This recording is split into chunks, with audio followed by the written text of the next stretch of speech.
प्रामाणिक व्यापारी. एक व्यापारी आपला माल विकण्यासाठी आग्र्याला निघाला होता. रस्त्यात एक नदी पार करण्यासाठी त्याने एक होडी भाड्याने घेतली आणि आपले सर्व सामान त्यावर लादले. होडी जेव्हा दुसऱ्या किनाऱ्यावर पोहोचली तेव्हा तो व्यापारी आपले सामान त्यातून उतरवू लागला. काय करतोस रे? काय म्हणजे माझं सामान घेतोय मी? कसलं सामान? हे तर माझं आहे. हे ऐकून त्या व्यापाऱ्याला धक्काच बसला. त्वरित तो बिरबलाकडे गेला आणि त्याला सर्व हकीकत सांगितली. बिरबलजी, मी एक व्यापारी आहे. मी माझा माल विकण्यासाठी आणलाय, पण नदी पार करण्यासाठी मी होडी भाड्याने घेतली आणि दुसऱ्या किनाऱ्यावर गेल्यावर त्या नावाड्यांनी सांगितलं की हे सामान त्याचंच आहे म्हणून. कृपया मला मदत करा. बिरबलाने शिपायांतर्फे त्या नावाड्याला बोलावले. बिरबलाने बराच वेळ त्याला उलटे सुलटे प्रश्न विचारले, परंतु हा माल माझाच आहे अशा बोलण्यावर तो नावाडी कायम राहिला.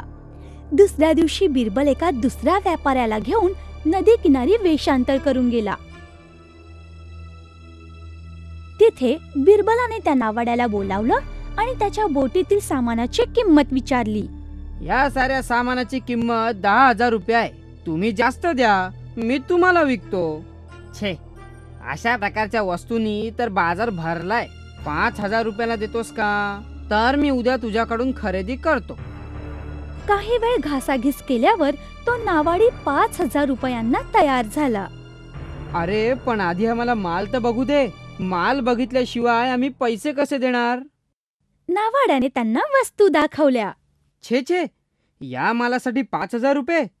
3,000 रुपयापेक्षा एक पैसाही जास्त देणार नाही. विकतोस का बोल? ठीक आहे, चला काढा पैसे आणि घेऊन जा माल. मला वेळ नाही. दुसऱ्या दिवशी पुन्हा येण्याचे आश्वासन देऊन ते दोघे तेथून निघून गेले.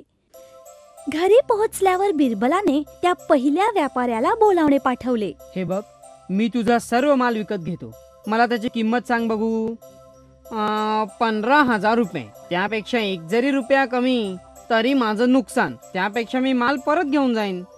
नावाड्याप्रमाणे बिरबलाने व्यापाऱ्याबरोबरही बरीच घासाघीस केली आणि किंमत कमी करण्याचा प्रयत्न केला, पण व्यापारी तयार झाला नाही. हा माल दुसरीकडे विकला तर कितीतरी जास्त पैसे येतील. दुसऱ्या दिवशी बिरबलाने नावाडी आणि त्या व्यापाऱ्याला पुन्हा बोलावले.